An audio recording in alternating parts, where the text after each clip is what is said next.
We had only been dating for a few weeks. Nothing serious, just a few dinners and laughs. He was charming, confident, and always trying to impress people. I never felt the need to talk much about my background or money. I liked keeping things low-key. So when I invited him and a few of his friends over for dinner, he thought it was just a nice house I worked at. Everything was perfect that night. My private chef prepared an amazing meal. The staff made sure everything was spotless, and the guests were comfortable. We all sat down at the dining table, wine glasses full, laughter echoing through the room. His friends were polite at first. Then one of them asked, "So, what do you do?" Before I could answer, my date laughed and said, "Oh, she's just the nanny. She watches the kids around here." His tone was casual but smug. His friends chuckled. My heart stopped for a second. I looked at him, trying to figure out if he was joking. But he wasn't. He really thought that making me seem less would make him look better. I didn't say anything right away. I just smiled politely and continued with dinner. But inside, something shifted. He clearly didn't respect me, and worse, he was proud of it. Once dessert was served, I decided it was time. I stood up, walked to the kitchen, and personally handed the chef an envelope with his bonus. I thanked the staff out loud in front of everyone. Then I came back to the table with a folder in my hand. "I wanted to clear up a small misunderstanding," I said, opening the folder. "This is the deed to the house. As you can see, it's in my name." I placed it in front of him. Silence. His friends leaned forward, eyes wide. "And this," I added, pulling out another paper, "is the business license for my company, which owns this property and several others. And here," I flipped the last document forward, "is my family trust, which funded all of this. So no, I'm not the nanny." The room was so quiet you could hear the fork drop. He looked like he had just swallowed a lemon. Pale, silent, completely stunned. I didn't wait for him to say anything. "I think it's best if you leave." He stood up slowly, mumbled something that sounded like, "I didn't mean it like that," and walked out the door. His friends apologized before leaving, clearly embarrassed for him. That night, I sat alone at the same table with a glass of wine, feeling calm and proud. I didn't need to shout, argue, or prove anything. I just had to let the truth speak for itself. It was a cozy holiday evening, and I was nervous but excited. My boyfriend had invited me to meet his parents for the first time. He asked if we could have dinner at his place, because it would be more comfortable. I agreed, smiling to myself. That his place was actually my home, one I had designed from the ground up. He didn't know that yet. When his parents arrived, I opened the door and welcomed them warmly. His mom looked me up and down, then turned to him and said, "Oh, this must be the nanny you told us about. How sweet of you to include her." I blinked, stunned. "The nanny?" He gave a nervous laugh and didn't correct her. "Yeah, she helps out around here," he said quickly. Then he gave me that smirk I had started to notice more often, the one he wore when he was trying to look like the big man in the room. So I just smiled and played along. We sat down to eat. The food laid out beautifully thanks to my amazing chef and staff. The table setting, the lighting, the decorations, all chosen by me. Every little detail, down to the way the napkins were folded, had my touch on it. As the evening went on, his mother started to warm up. She looked around the room and said, "This place is just stunning. The host really has good taste." I looked at her and smiled politely. "Thank you," I said. "I designed it myself." She paused. "I'm sorry.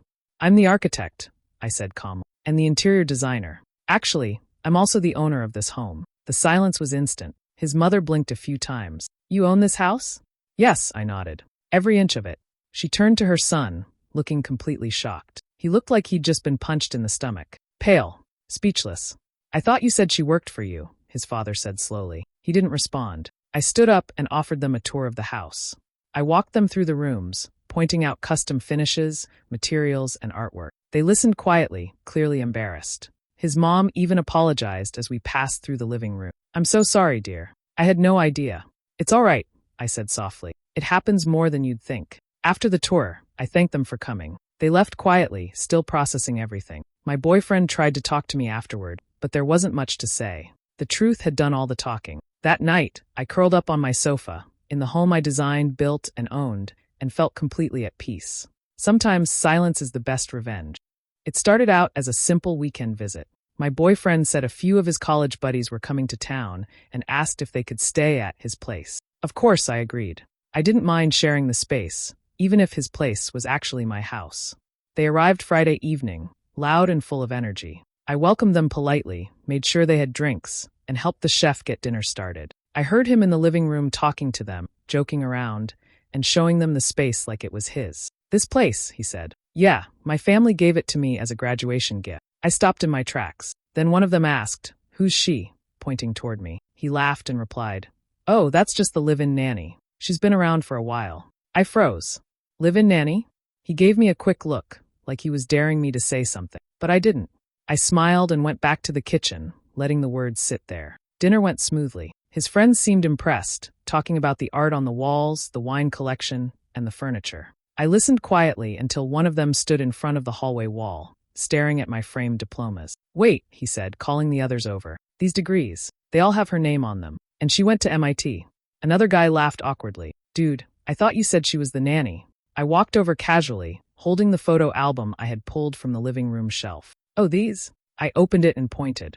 That's me at graduation. And this is me at the house groundbreaking. You'll notice the same layout as this one. I flipped to another page with the ribbon-cutting ceremony. The mayor was even there. My boyfriend looked like he was going to melt into the floor. His friends stared, speechless. I then handed over my business card. I'm an architect. This house was one of my projects, and my home. I paid for it, designed it, and built it. Finally, I walked over to the drawer near the entryway, pulled out a folder, and placed it on the table. This, I said, tapping the top, is the title. You'll see my name there too. No one gave this house to anyone, especially not your friend. The room was dead silent. His friends looked at each other, clearly uncomfortable. One mumbled something about getting some air. My boyfriend tried to explain, saying it was just a joke, or that he didn't mean it like that. But the damage was already done. I didn't raise my voice. I didn't have to. The truth was more powerful than anything I could have said. And in just a few minutes, every lie he told came crashing down. It was his birthday, and he had planned a big dinner party at a private venue. He invited his family, friends, and even a few co-workers. I had helped organize the event, picked the place, arranged the catering, chose the flowers, even helped pick out his outfit. I was excited to celebrate with him. When we got there, I noticed the long table set for dinner. Place cards were carefully laid out for each guest. I looked around, trying to find mine. Then I saw it, my name, placed at a small table off to the side near the kitchen. Confused, I walked over to him and asked, "Hey, why am I over there?" He smiled and said, "Oh, that's the help table. For staff and people like the nanny. It keeps the seating clean for the main guests." My heart dropped. "Nanny?" I asked quietly. "Yeah, just go with it," he whispered. "It's easier than explaining." I stood there for a second, stunned, but I nodded and walked over to my table. I sat there silently, watching him laugh and smile with his guests like I didn't even exist. His father looked over at me halfway through the meal and asked, "Why isn't she sitting with us?" I smiled and said clearly, "Oh, I'm just following the seating chart your son gave me." A few people turned their heads, unsure of what I meant. I stayed quiet through the rest of dinner, waiting. Then dessert came. The staff brought out a fancy cake with sparklers, and everyone began to sing. That's when I stood up. I walked slowly to the center of the room, lifted my glass, and said, "I'd like to make a toast." Everyone turned to look at me. I smiled, calm and steady. "To the birthday boy," I said. "Thank you for showing me exactly who you are tonight. You see, I'm not your nanny, or your help, or someone to hide away when your family's around." People began to shift uncomfortably in their seats. He looked stunned. "I'm the one who supported you, believed in you, helped you build your career, and planned this entire evening. But don't worry. This will be the last thing I ever plan for you." I placed my glass down and looked directly at him. "We're done." Silence. No one moved. No one spoke. He looked completely shocked, trying to stutter out a response, but nothing came. I turned and walked out of the room with my head high. I didn't need to stay and hear excuses. I didn't need to see who took whose side. Because in that moment, I had taken mine. And I never looked back. We had been living together for about 6 months. He had lost his job earlier in the year, and I told him not to worry about rent while he got back on his feet. I paid for everything, rent, bills, groceries, even his car insurance. I believed in supporting your partner during hard times. But it turns out, not everyone deserves that kind of loyalty. One evening, I came home early from work. As I walked toward the apartment, I heard laughter coming from inside. The door was slightly open, and I heard him on the phone with his friends. "Man, I've got it made," he said, laughing. "She pays for everything. I don't even have to pretend anymore. She's basically just a babysitter with a checkbook." His friends laughed. One of them said, "Damn bro, you better marry that walking wallet." They all laughed again. I stood there quietly, hearing every word. Babysitter? A walking wallet? I didn't cry. I didn't storm in. I didn't even make a sound. I closed the door gently, turned around, and went for a walk to clear my head. And by the time I came back, I had a plan. The next day, I contacted my lawyer and had an official eviction notice prepared. Since he wasn't on the lease and didn't pay any bills, it was completely legal. I scheduled a nice dinner at home for that weekend, cooked his favorite meal, opened a bottle of champagne, and even lit candles. He thought I was being romantic. He had no idea. We sat down to eat, and he smiled at me across the table. "This is nice. You've been really good to me lately." I smiled back and said, "Oh, I'm just getting started." Then I reached under the table, pulled out an envelope, and handed it to him. "What's this?" he asked, opening. "It's your notice to vacate," I said calmly. "You've got 30 days. His smile vanished. "What? Are you serious?" "As serious as you were when you told your friends I'm just a babysitter," I replied, sipping my champagne. His face turned pale. "You were spying on me?" "No, you were just loud and disrespectful. I was letting you stay here out of kindness, but clearly, you thought it made you clever. So now you can be clever somewhere else." He started to say something, but I stood up, walked over to the kitchen, and topped off my glass. "Dinner's in the fridge," I said. "But this table, this roof, this life, you're no longer invited." I left him sitting there in silence, holding that eviction notice like it was the bill for his bad behavior. Sometimes the best revenge doesn't involve shouting or just paperwork and a little champagne. We were out at one of the most expensive restaurants in the city. He had invited some of his work colleagues and wanted to show off. I didn't mind. I'm used to these kinds of places. I actually enjoy them, but only when the company is good. That night, the company was not. From the moment we sat down, I could feel something was off. He kept trying to impress his coworkers, talking loudly about deals he didn't even close, pretending to be more important than he was. I stayed quiet, letting him have his moment. Then the waiter came over and asked if we were ready to order. He gestured toward me casually and said, "Oh, she's just the nanny. She's off tonight, so I brought her along to help me with the kids later." The whole table laughed like it was some kind of joke, but I wasn't laughing. I looked at him. He didn't even glance at me, just kept talking, going on about his big future and how he takes care of everyone. I didn't say a word. I enjoyed my meal, chatted with the waiter politely, and kept my cool. I knew exactly how the night would end, and I was going to make sure it stayed in his memory forever. When the check came, it was over $2,000. His coworkers looked a little surprised at the total, some of them shifting in their seats. He reached for his wallet slowly, clearly not ready to pay for everyone. That's when I stepped in. "I've got it," I said, taking the bill and my card out of my purse. Everyone stared. I waved the waiter over, handed him the card, and added, "And please add a 50% tip. You've been wonderful." The waiter smiled, clearly knowing something had shifted. He brought the receipt back a few minutes later, and I signed it, using my full name. The same name that was on the company that had just partnered with the firm my boyfriend worked at. He went pale when he saw it.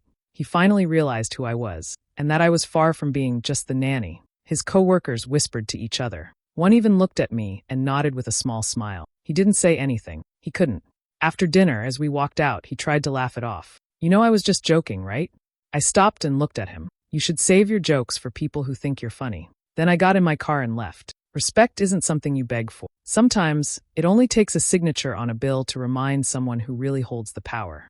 It was supposed to be a relaxing weekend. My boyfriend had invited a few of his college friends to stay over for a little reunion. I was happy to host them. We had more than enough space, and I always loved seeing people enjoy the property I worked so hard to build. They arrived on Friday, loud and full of energy. Right away, something felt off. They barely looked at me when I greeted them. One of them handed me his jacket without a word. Another asked where the snacks were like I was some kind of staff member. I let it slide at first. Maybe they were tired from the trip.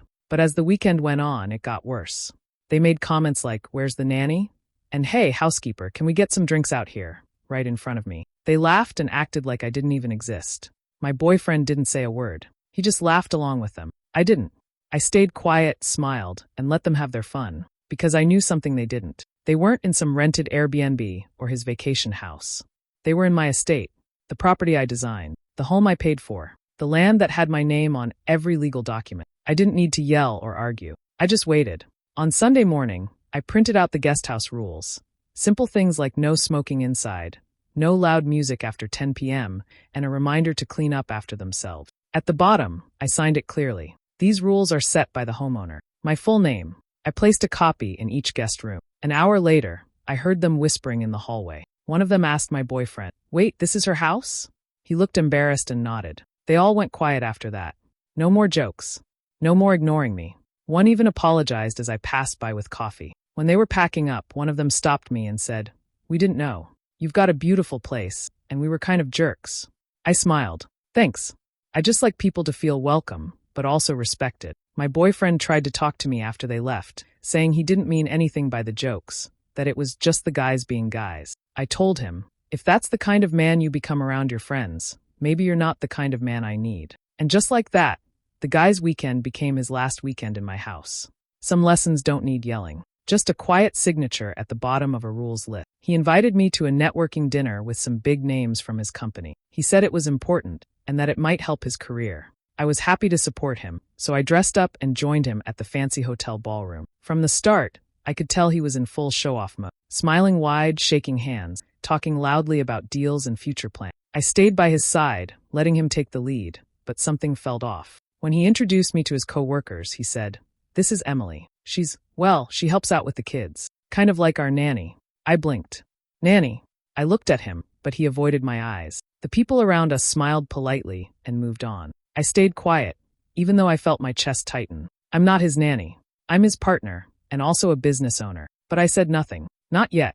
Later during dinner, we were seated near his boss, a very well-dressed man with a calm but confident way of speaking. As we chatted, the conversation turned to clients and projects. His boss smiled and said, "We've been working hard to keep our biggest client happy. They've been a huge part of our revenue this year." I smiled gently and asked, "Oh, which client?" He named my company, my full company name. I took a sip of water, then leaned forward slightly and said, "That would be me." The table went quiet. His boss looked at me. "I'm sorry, you own company name?" I nodded. "Yes. I founded it about 7 years ago. We've been working with your team for a while now." My boyfriend looked like he was about to choke. His face turned red. He stuttered. I wasn't trying to." His boss interrupted. "You didn't think to mention your partner was also your company's top client?" He had no words. He just looked down at his plate. I smiled and continued the conversation with his boss, who suddenly became much more interested in me. We talked about future goals, possible projects, and how the company could better meet my needs. My boyfriend stayed silent the rest of the night. When we got home, he tried to explain. "It was just easier," he said. "You know how people can be." "No," I said. "You were trying to look important, so you made me small. That's not something I can ignore." He slept on the couch that night. And the next night, a week later, I ended things for good. If a man needs to lie to feel big, he's already small. And sometimes the best clapback is simply telling the truth, with a smile. It was his family's idea to host a Sunday lunch. He said it would be casual and easy, just his mom, dad, and sister. I agreed, thinking it would be a nice chance to get to know them better. When we arrived at his parents' home, everyone seemed friendly at first. His mom welcomed me in, and his dad gave me a polite nod. His sister, though, gave me a long stare, like she was trying to figure out what I was doing there. During lunch, the conversation turned toward work and life. That's when his mom said something that made my stomach turn. "I'm so proud of my son," she smiled. "Taking you in like this, supporting you when you have so little. He has such a big heart." I almost choked on my drink. Before I could respond, his sister added with a smirk, "Must be hard having someone live off you, huh?" He just sat there, smiling like it was some kind of compliment. I stayed quiet for a second. Then I calmly pulled out my phone and opened a tab I had bookmarked months ago, just in case. I scrolled, then turned the phone around and handed it to his sister. "Actually," I said, "I think this should clear things up." She looked down and stared. It was the Forbes Local Success feature, listing young entrepreneurs in the tech space. My name was there, clear as day. It included a short bio, the value of my startup, and a rough estimate of my net worth. Her eyes widened. I leaned in and added, "I own 3 properties, 2 of them outright. The house your brother is staying in? That's one of them." His mom blinked. "Wait, you own the house?" "Yes," I said. "He moved in with me a few months ago, rent-free. I also pay the bills." I looked at him. He still hadn't said a word. "I let him stay because I care about him," I said softly. But I didn't expect to be made out as some charity case. The table was silent. His sister quietly passed the phone back. His mom tried to change the subject. His dad just looked away, clearly embarrassed.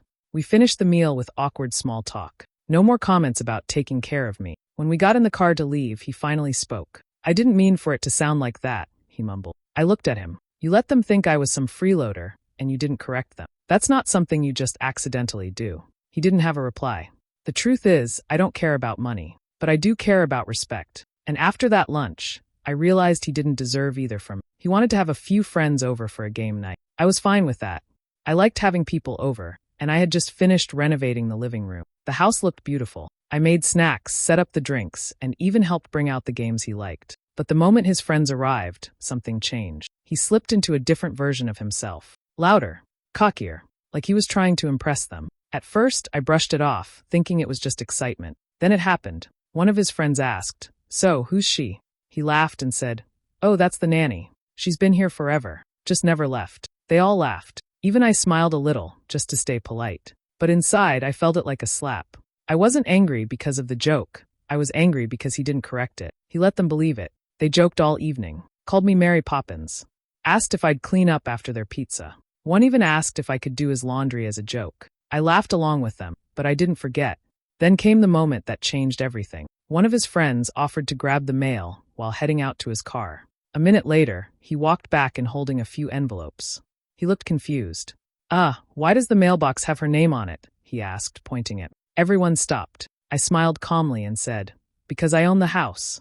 The room went completely silent. "Wait, what?" another friend asked. I nodded.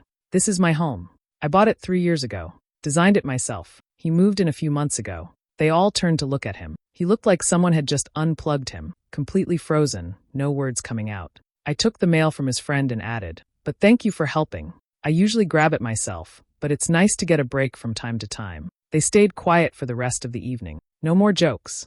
No more nanny comments. When they left, one of them actually apologized. The rest just gave me a respectful nod. He tried to laugh it off after they were gone. They didn't really mean it. Just guys being dumb. "No," I said. "You were being dumb. You knew the truth and still let them treat me like I was beneath you." He didn't say much after that, and he never invited them back again. Respect doesn't come from titles or money. But when someone tries to take away your dignity for a cheap laugh, sometimes it only takes a name on a mailbox to remind them who really belong. Hi besties, thank you so much for watching to the end. Please remember to like, comment and subscribe.